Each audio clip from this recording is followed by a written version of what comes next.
എനിക്കിങ്ങ് തിരിച്ച് തന്നുകൂടെയായിരുന്ന എൻ്റെ ഇക്കാൻ എൻ്റെ ഇത് എനിക്ക് മരിക്കും കാലം വരെ ജീവിക്കാൻ എനിക്ക് നീ തന്നുകൂടെയായിരുന്ന. അതും അവിടെ നിന്ന് തിരക്കിയപ്പോഴുള്ള അറിവ് പറഞ്ഞതാണ്. ആരും ഏറ്റെടുക്കാനില്ല.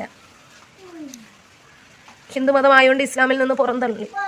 ഖബർ ഇല്ല, ഒന്നും അറിയില്ല, ഒന്നും തിരക്കാൻ പറ്റൂല. പിൽക്കാലത്ത് കുട്ടികൾക്കൊരു ഖബർ കാണണമെന്ന് പറഞ്ഞാൽ ഇല്ല. പുതിയൊരു വീഡിയോയിലേക്ക് എല്ലാവർക്കും സ്വാഗതം. അപ്പോൾ ഇന്നലെ 2 ദിവസം മുമ്പായിട്ടൊരു വീഡിയോ കണ്ടിട്ടോ. നമ്മളെ മഷ്റൂറ ഫാത്തിമാൻ്റെ ചാനലിലെ അതിൻ്റെ ആൾ പറയുന്നത് കേൾക്കുന്നുണ്ട്. ഇസ്ലാം മതത്തിൽ നിന്ന് ഹിന്ദു മതത്തേക്ക് പോയി, അതിനുശേഷം ആത്മഹത്യക്ക് ശേഷം മയത്ത് എവിടെ നിന്ന് പോലും മറവ് ചെയ്തിക്കണോ, എവിടെ മറവ് ചെയ്തതെന്ന് പോലും അറിയാത്തൊരു ഭാര്യ. നല്ല കഷ്ടമുണ്ട് അല്ലേ ഒരാ കാര്യങ്ങൾ ആലോചിക്കുമ്പോൾ. ഇനി ആർക്കും ഇങ്ങനത്തെ ഒരു വിധി വരാതിരിക്കട്ടെ. കാരണം തൻ്റെ മക്കളെ പോറ്റാൻ വേണ്ടിയിട്ട് കഷ്ടപ്പാടിൽ നിന്ന് കയറാൻ വേണ്ടിയിട്ട് ഗൾഫ് രാജ്യത്ത് പോയി. ഗൾഫ് രാജ്യങ്ങളിൽ അവിടെ ചെന്നിട്ടാണ് ഇവരെ സ്വഭാവവും കാര്യങ്ങളൊക്കെ വ്യത്യാസം പറ്റതും മാറിയതും എന്നാണ് പറഞ്ഞത് കേട്ടോ. അതിനുശേഷം വേറൊരു ഹിന്ദുവായിട്ട് റിലേഷനായി, ഹിന്ദു മതം സ്വീകരിച്ചു. അവരായിട്ട് റിലാക്ഷനും കാര്യങ്ങളായിട്ട് വീഡിയോസും കാര്യങ്ങളൊക്കെ ചെയ്ത് പൊട്ടൊക്കെ തൊട്ട് വീഡിയോസും കാര്യങ്ങളൊക്കെ ചെയ്ത് വരുന്നുണ്ട് പറയണത്. അതും ഈ വൈഫ്. പിന്നെ ഈ വൈഫിനുള്ള ചിലവിന് കൊടുക്കാതെയായി അങ്ങനെയായി കാര്യങ്ങളൊക്കെ ആയി നാട്ടിൽ വന്ന് കുറച്ച് ദിവസം കഴിഞ്ഞപ്പോഴാണ് ഈ ഭാര്യ അറിയണത് ആ പുള്ളി ആത്മഹത്യ ചെയ്തു എന്ന്. എന്തൊരു കഷ്ടമല്ലേ. അപ്പോൾ അവർ പറയണ വാക്കുണ്ട്, അവർക്ക് വേണ്ടെന്നുണ്ടെങ്കിൽ എൻ്റെ മക്കളെ ഉപ്പാനെ എനിക്ക് തിരിച്ചു തന്നൂടായിരുന്നു. ഈ വീഡിയോസ് ഒന്ന് കണ്ടു നോക്കിട്ടോ. നിങ്ങൾക്ക് എൻ്റെ ഫാമിലി പോലെ കുറേ മെമ്പേഴ്സിന് അറിയാം ഞാൻ ഡിവോഴ്സ് ആണ് എന്ന്. എന്തുകൊണ്ടാണ് ഡിവോഴ്സ് ആയി എന്ന കാര്യവും കുറച്ച് പേർക്ക് അറിയാം. എല്ലാ കാര്യവും പറയാനാണ് ഞാൻ ഇന്നിവിടെ വന്നത്. എൻ്റെ ഭർത്താവായിരുന്ന ആൾ, കാരണം നമ്മൾ തമ്മിലൊരു ചെറിയ കാര്യങ്ങൾക്ക് മാത്രമേ ഇവിടെ പിണക്കങ്ങൾ ഉണ്ടായിട്ടുള്ളൂ. അതും പെട്ടെന്ന് ദേഷ്യപ്പെടുന്ന ആളും പെട്ടെന്ന് തണുക്കുന്ന ആളുമായിരുന്നു. പിന്നെ നമ്മൾ സൗദി അറേബ്യയിൽ പറഞ്ഞു വിട്ടതിന് ശേഷം 2 മാസം കഴിഞ്ഞപ്പോൾ ചെറിയ സ്വഭാവങ്ങളിൽ വ്യത്യാസം വന്നു തുടങ്ങി. ഞാൻ ഇതുവരെയും സോഷ്യൽ മീഡിയയിൽ അവരെ പറ്റി പറഞ്ഞിട്ടില്ല. പറയേണ്ടുന്നൊരു സാഹചര്യം വേണ്ടാന്ന് വെച്ച്, കാരണം ആൾ പോയി ജീവിക്കട്ടെ എന്ന് വിചാരിച്ച്. ഇപ്പോൾ 2.25 വർഷമായി ഗൾഫിൽ നിന്ന് വന്നതുൾപ്പെടെ വന്ന് ജൂൺ 6-ാം തീയതി ആൾ നാട്ടിൽ വന്നു. അതിന് മുന്നേ ആൾക്ക് നമ്മുടെ ബാധ്യത തീർക്കണമെന്ന് പറഞ്ഞു. അത് പൊട്ടും തൊട്ടൊരു പോസ്റ്റ് കണ്ടിട്ടുണ്ടായിരുന്നു ടിക്ടോക്കിലൊക്കെ. അപ്പോഴേ പറഞ്ഞിട്ടുണ്ടായിരുന്നു ഒരു പെണ്ണിനെ സ്നേഹിക്കുന്നുണ്ടെന്നും അത് നമ്മുടെ ജാതിയിൽപ്പെട്ട ഒരു പെണ്ണല്ല എന്നും. ഞാൻ പറഞ്ഞു ഇസ്ലാം മതത്തിൽ നിന്ന് നിങ്ങൾ പോവരുത്.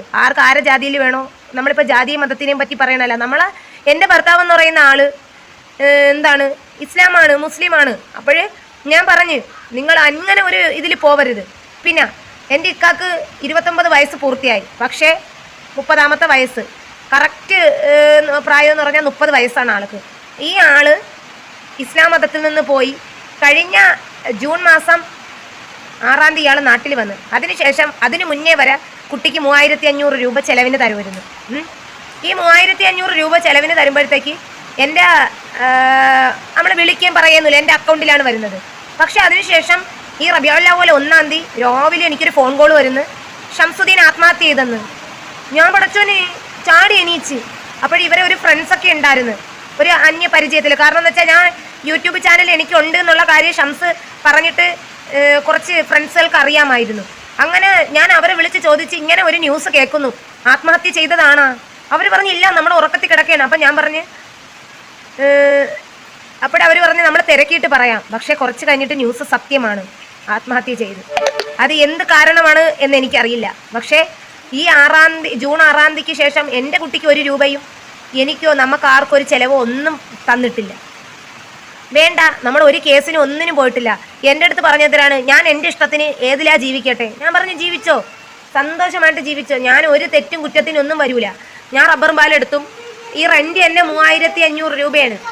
റിമോട്ടറിൽ വേണ്ട മക്കളെ, റെൻ്റ് തന്നെ 3500 രൂപയാണ്. ഈ 3500 രൂപ റബ്ബറും പാലെടുക്കണം. നിങ്ങൾക്കറിയാമല്ലേ, ഇത്രയും നാൾ മഴയായിരുന്നു.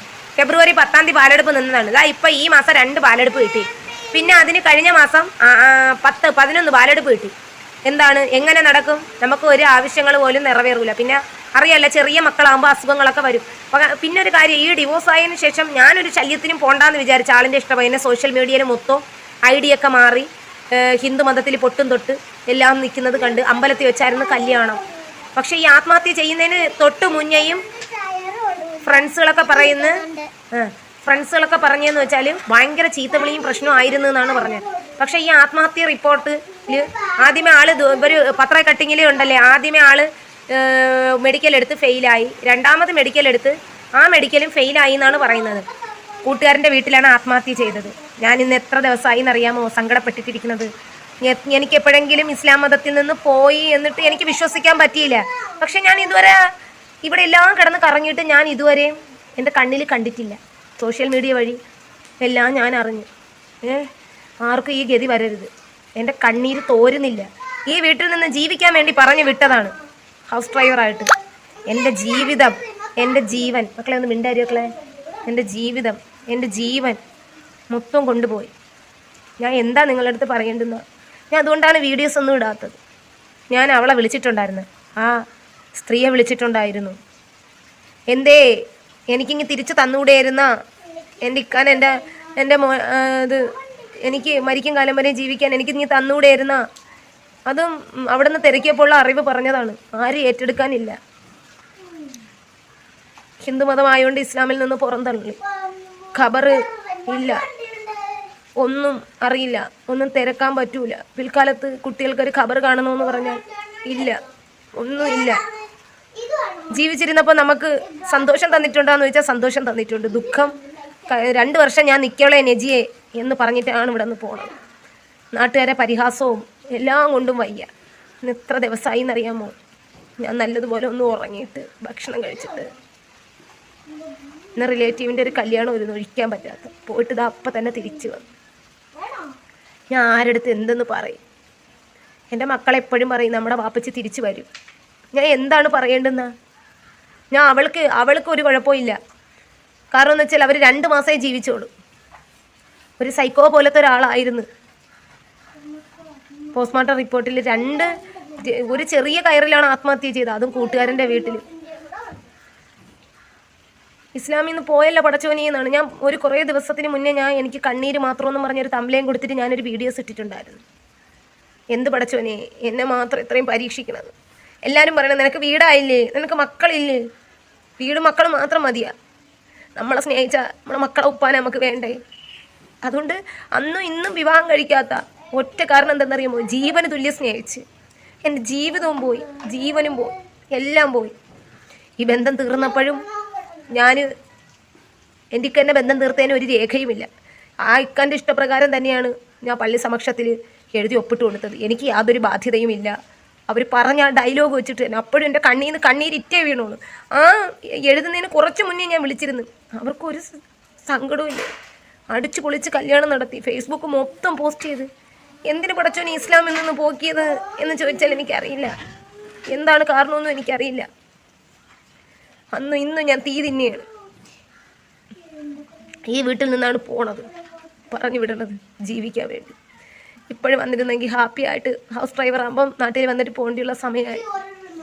ആളെന്ന് വെച്ചാൽ എന്തോ ഒന്നും മനസ്സിലാക്കാൻ പറ്റാത്തൊരു വ്യക്തിയാണ്. ആളിൻ്റെ ഇഷ്ടപ്രകാരം ഫുഡ് ആയാലും എന്തായാലും ഞാൻ വെച്ചെല്ലാം കൊടുത്ത് ജീവിക്കാൻ വേണ്ടി കടവോ മറിച്ച് ഇല്ലാത്തത് പറഞ്ഞുകൂടാ. പോയ കടങ്ങളൊക്കെ അള്ളാനെ ഓർത്തിട്ട് എല്ലാം തീർത്ത്. ഞാൻ പറഞ്ഞു ചിലവിനെങ്കിലും തരണം. 2500 രൂപ ആദ്യം തരുള്ളായിരുന്നു. ബഹളം വെച്ച് 3500 രൂപ ആയി. എനിക്കൊരു വരുമാനം ഇല്ല. എല്ലാവരും കൂടെ എടുത്തു കൂട്ടിയും നുള്ളിപ്പറക്കിയും വീട് വയ്ക്കുന്നു. ഞാൻ എന്താണ് നിങ്ങളുടെ അടുത്ത് പറയേണ്ടത്? അതുകൊണ്ടാണ് ഇത്രയും പേര് എനിക്ക് കമൻ്റ് ആയിട്ട് വന്നെന്നറിയാം എന്തേ വീഡിയോസിലൊന്നും ഇപ്പോൾ കാണാത്തത്. കുറച്ച് പേര് എൻ്റെ ഈ ന്യൂസ് കേൾക്കുമ്പോൾ ചിരിക്കുന്നുണ്ടാവും. ആരും ചിരിക്കേണ്ട. മനുഷ്യനെന്ന് പറഞ്ഞാൽ അത്രയേ ഉള്ളൂ. ഞാൻ ഈ മാനുറച്ച് ആ വാർത്ത കേട്ടപ്പം എൻ്റെ നെഞ്ചിൽ നിന്നൊരു തീയാണ്. കുറേ നേരം എണീച്ചങ്ങ് ഇരുന്ന്. പക്ഷെ ഒരിക്കലും മരിക്കുമെന്ന് ഞാൻ പ്രതീക്ഷിച്ചില്ല. കാരണം ജീവിതത്തിലോട്ട് തുടങ്ങി കാലെടുത്ത് വെച്ചതേ ഉള്ളൂ. കാരണം ഇനിയൊക്കെ അല്ലേ, നമുക്കൊരു 40 വയസ്സ് പോലും ആയില്ലല്ലോ. അതിന് മുമ്പ് പോയില്ലേ? എവിടെയെന്നും പറഞ്ഞിട്ട് പോവും ഖബർ, ആരെന്നും പറഞ്ഞിട്ട് പോവും. പള്ളിയിലല്ല, എനിക്കറിയില്ല. മക്കളെയൊക്കെ സങ്കടം കാണുമായിരുന്നു.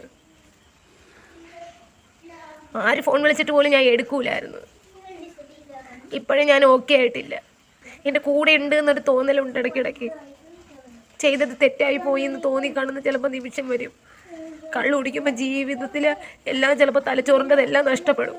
അങ്ങനെ ആവും, അറിയില്ല ഒന്നും. എനിക്ക് എന്നും സങ്കടം മാത്രം. എല്ലാവരും ഈ വീഡിയോസ് കാണുന്ന എല്ലാവരും അവർക്ക് വേണ്ടി, ഞാൻ ഒരു മരിച്ച ആളിനെ കുറിച്ചിട്ട് ഒരു കുറ്റവും ഞാൻ പറയുന്നില്ല. അവർക്ക് വേണ്ടി നിങ്ങളെല്ലാവരും പ്രാർത്ഥിക്കണം. മനുഷ്യനാണ്, പക്ഷേ ഈ തെറ്റിത്യാദി ക്രൂരമായി പോയി. ഇസ്ലാമിലുള്ള ഒരു ആള് അമ്പലത്തിൽ പോയതായി, മരിക്കണേൻ്റെ അന്നും അമ്പലത്തിൽ പോയി എന്നാണ് അറിവ് കിട്ടി. അപ്പം ഞാൻ എനിക്ക് പറയാനുള്ളത്, ഇനി ഇങ്ങനെ ഒരു വിധി ആർക്കും വരാതിരിക്കട്ടെ അല്ലേ. സ്വന്തം മക്കളെ ഉപ്പനെ എനിക്ക് തിരിച്ചു തന്നൂടെ എന്നുള്ളൊരു ചോദ്യം, കരഞ്ഞുകൊണ്ട് തന്നെ ചില ചോദിക്കുന്ന ചോദ്യമുണ്ട്. അത് കേൾക്കുമ്പോൾ ഏതൊരു പെണ്ണാണെന്നുണ്ടെങ്കിലും ആ വീഡിയോസ് കാണുമ്പോൾ, ഞാനിപ്പോൾ കുറച്ച് ദിവസമായിട്ട് സാജിദ ഷാഹിൻ്റെ വിഷയത്തിന് ശേഷമാണ് ഈ മസ്റൂറ ഫാത്തിമാൻ്റെ ചാനൽ കാണുന്നത് കേട്ടോ. അതിനുശേഷം ഞാൻ എല്ലാ വീഡിയോസും അവളത് കാണലുണ്ട്. ഇപ്പോൾ കുറച്ച് ദിവസം മുമ്പ് ഞാൻ പിന്നെ കുറച്ച് കല്യാണ തിരക്കും കാര്യങ്ങളൊക്കെ ആയതുകൊണ്ട് വീഡിയോസ് ചെയ്യാൻ കുറച്ച് ഡിലേ ആയി. അപ്പോൾ ഈ വീഡിയോസ് ചെയ്തിട്ട് ഇന്ന് കല്യാണം പരിപാടിക്ക് പോകാൻ വേണ്ടിയിട്ട് നിൽക്കുകയാണ്. അപ്പോൾ അത് ഈ വീഡിയോ ചെയ്തിട്ട് പോകാമെന്ന് കരുതിയാണ് ഈ വീഡിയോ ചെയ്യുന്നത് കേട്ടോ. അപ്പോൾ ഈ എനിക്ക് പറയാനുള്ളത് വേറെ പ്രത്യേകിച്ചൊന്നുമില്ല. ഇത്രയും അവർ സ്നേഹിക്കുന്നുണ്ട് ആ വ്യക്തിനെ. അപ്പോൾ പിന്നെ അവർക്ക് മറ്റേ സ്ത്രീക്ക് വേണ്ടാന്നുണ്ടെങ്കിൽ ഇവർക്ക് കൊടുത്തുകൂടായിരുന്നു ആ ഹസ്ബൻഡിനെ എന്നാണ് അവർ ചോദിക്കുന്നത്. അവരെവിടെയാണ് മയ്യത്ത് കബറടക്കിയത്, മക്കൾക്ക് ഇനി കബർ കാണുന്നുണ്ടെന്നുണ്ടെങ്കിൽ ഒന്നൊരു നേരം പോയി ഒന്ന് പ്രാർത്ഥിക്കണം എന്നുണ്ടെങ്കിൽ എവിടെയാണ് മയ്യത്ത് കബറടക്കിയത് ഒന്നും ഇവർക്ക് യാതൊരു വിവരമില്ല.